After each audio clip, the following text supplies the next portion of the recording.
아프로디테와 미소년 아도니스. 그 세 번째 이야기. 어찌나 빠르게 또 어찌나 가볍게 내닿는지 바다 위를 달려도 발에 물이 묻지 않을 것 같았고, 잘 익은 곡식 위를 달려도 이삭 하나 부러뜨리지 않을 것 같더라. 구경꾼들은 소리를 질러 이 청년을 응원하더구나. 이번에는 눌러버려라. 달려라, 히포메네스. 있는 힘을 다해 달려. 조금만 더 힘을 내면 이길 수 있다. 이 소리들이 아직도 내 귀에 들리는 것 같다. 글쎄, 이런 함성을 듣고 메가라에서 온 청년이 더 좋아했는지, 스코이네우스의 딸이 더 좋아했는지, 그것은 나도 모르겠구나. 그러나 나는 보았다. 히포메네스를 앞지른 아탈란테가 짐짓 속도를 줄이고 이따금씩 뒤를 돌아다보는 것을. 아탈란테는 달리기는 달리는데 억지로 달리는 것 같았어. 드디어 히포메네스가 마른 입술 사이로 거친 숨을 몰아쉬기 시작했다. 하지만 결승점까지는 멀고도 멀었어. 일이 이렇게 되자 히포메네스는 세 개의 사과 중 하나를 꺼내어 땅바닥에 던졌어. 아탈란테는 잠시 걸음을 멈추고 이 황금빛 사과를 보더니만 달리는 속도를 줄이고는 이 사과를 줍더구나. 이 틈에 히포메네스는 아탈란테를 앞질렀어. 구경꾼들이 함성을 지른 것은 물론이야. 그러나 아탈란테는 곧 속력을 내더니 뒤처졌던 거리를 만회하고 다시 히포메네스를 앞지르더구나. 히포메네스는 다시 사과를 하나를 꺼내어 땅바닥에 던졌고, 아탈란테는 다시 이 사과를 주우려고 속도를 늦추더구나.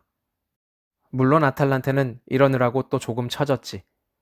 하지만 아탈란테가 앞서가는 히포메네스를 따라잡는 데는 시간이 얼마 걸리지 않았어. 겨루기는 종반으로 접어들고 있는 참이었지.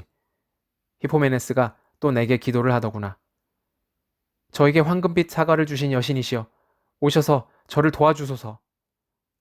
이렇게 기도한 히포메네스는 있는 힘을 다해 마지막 하나 남은 사과를 던지더구나. 이번에는 멀리 던졌지. 그러니까 아탈란테가 이 사과를 주우러 가는데 걸리는 시간도 그만큼 길어질 것이 아니겠어?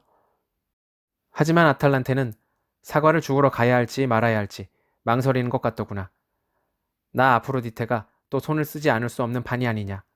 나는 아탈란테가 사과를 주우러 가지 않을 수 없게 만든 다음 이 사과를 아주 무겁게 만들어버렸지. 주운 뒤에도 들고 뛰려면 힘이 들게 말이야.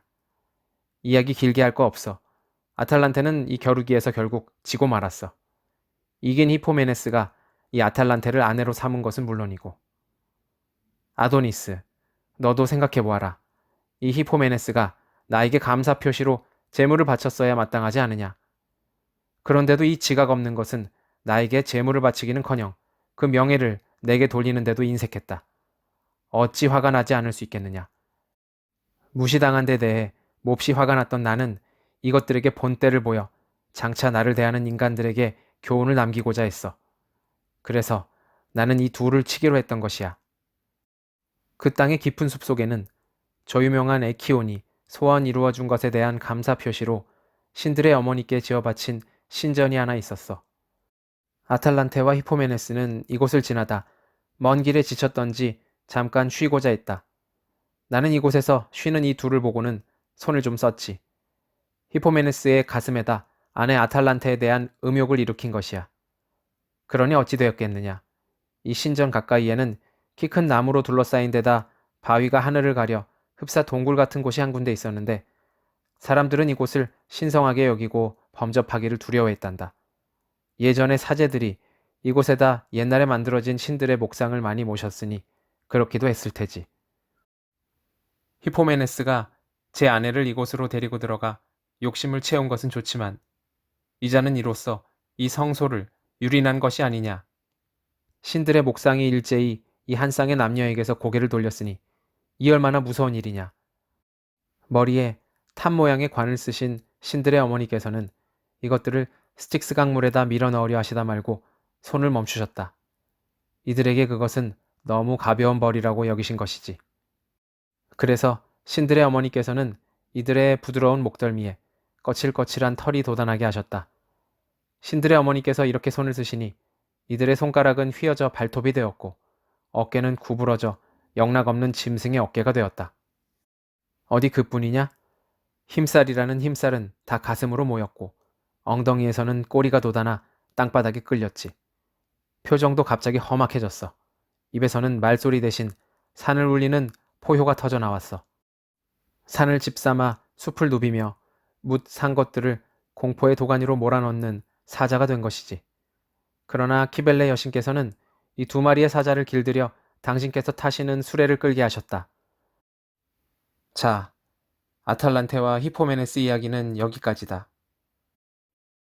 아도니스여, 사냥 중에 혹시 숲에서 이런 사자놈들을 만나거든 내 너에게 당부하겠으니 몸을 피하도록 하여라.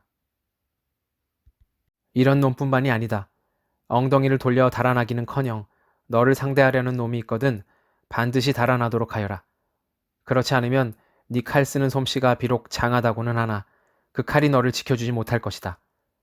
너에게 무슨 일이 생긴다는 것은 나에게 무슨 일이 생기는 것과 마찬가지니 유념하도록 하여라. 아프로디테는 아도니스에게 이렇게 당부하고는 백조가 끄는 이륜차를 타고 천상으로 올라갔다. 그러나 아도니스는 그런 말을 들었다고 몸을 사리기에는 지나치게 주견이 뚜렷한 사람이었다. 사냥개들이 멧돼지를 잠자고 있던 굴에서 깨어내자 이 젊은이는 손에 들고 있던 창을 힘껏 던져 멧돼지의 옆구리를 꿰뚫어 놓았다. 그러나 멧돼지는 제 입으로 그 창을 물어 뽑아내고는 아도니스를 겨냥하고 돌격해왔다. 아도니스는 있는 힘을 다해 도망쳤다. 그러나 멧돼지는 기어이 아도니스를 따라잡고는 그의 옆구리에다 엄니를 꽂았다. 아도니스는 치명적인 상처를 입고 들판에 쓰러졌다. 일설에는 아프로디테의 애인이었던 전쟁의 신 아레스가 아도니스에게 질투를 느껴 바로 이 아레스가 멧돼지로 둔갑하여 사냥 나온 아도니스의 옆구리를 엄니로 찍어버린 것이라고도 한다. 한편 아프로디테는 백조들이 끄는 이륜차를 타고 하늘을 날아 키프로스 섬으로 가던 도중 대기가 전해주는 애인의 신음소리를 들었다. 아프로디테는 백조를 지상으로 향하게 했다. 이윽고 사고 현장에 다가간 여신은 하늘에서 피투성이가 되어 있는 아도니스의 시체를 보고는 황급히 지상으로 내려와 사체를 부둥켜 안고 가슴을 치며 제 머리카락을 쥐어뜯었다.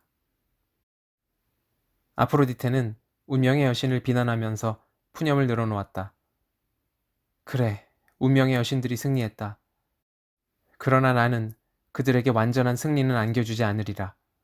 내가 이렇게 슬퍼한 표적은 영원히 지워지지 않을 것이다.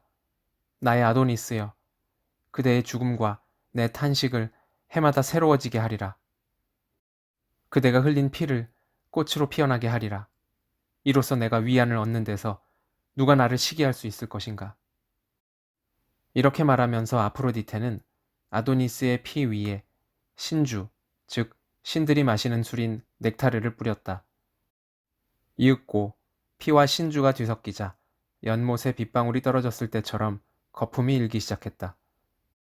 그리고 1시간에 해당하는 시간이 흐르자 거기에서 석류꽃 같은 핏빛 꽃이 피어났다. 그러나 이 꽃의 수명은 짧았다. 바람이 불어 꽃을 열어주는 순간 다시 바람이 불어 그 꽃잎을 흩날려 버렸기 때문이다. 그래서 사람들은 이 꽃을 아네모네, 즉 바람꽃이라고 부른다. 바람으로 인하여 피고 바람으로 인하여 지기 때문이다. 미소년 아도니스가 그랬듯이 이 바람꽃 또한 이 땅에 오래 머물지는 못한다.